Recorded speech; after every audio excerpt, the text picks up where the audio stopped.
I've spent the last few months talking to insiders in multiple countries about one of the biggest intelligence coups of recent history, how the CIA and MI6 found so much out about Vladimir Putin's plan to invade Ukraine in 2022, and why hardly anyone believed them, including Ukrainian President Volodymyr Zelenskyy. The first signs become visible in October 2021, as Russia builds up troops along the border. London and Washington believe Putin is preparing to invade, partly based on satellite imagery and partly based on secret intelligence intercepts. In November 2021, President Joe Biden orders his spy agencies to downgrade lots of the intelligence to help persuade allies that the threat is real.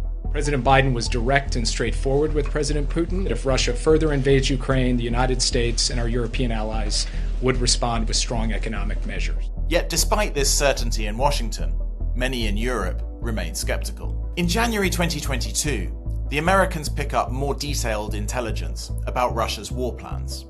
The head of the CIA goes to Kyiv to brief Zelenskyy in person. But just a few days later, Zelenskyy records a video appeal to the Ukrainian population. Ці ризики існують вже не один день, і вони не стали більшими.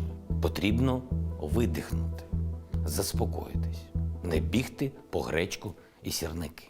So why does Zelenskyy ignore what he's being told? One very strong motivation is that he thinks if he announces a war, people will begin to panic and the economy will crash. He suspects this is Putin's plan all along. But Zelenskyy is also being told by French and German leaders that the US warnings are nonsense. They remember the invasion of Iraq in 2003, when the US and UK claimed to have intelligence about Saddam Hussein's weapons of mass destruction, which later turned out to be exaggerated. They also don't think Putin is mad enough to invade, and they truly believe that he can be negotiated with.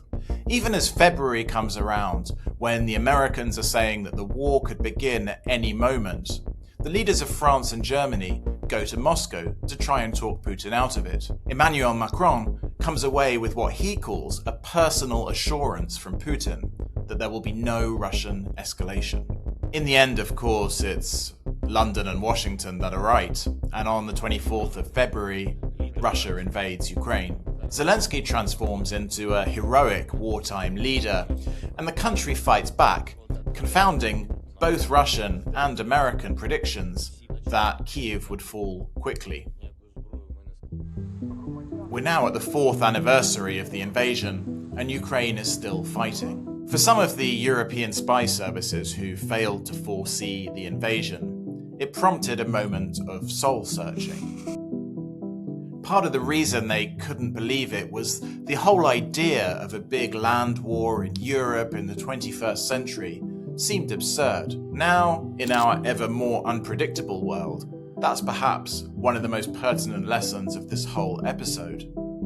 Not to dismiss scenarios just because at one point they seemed impossible.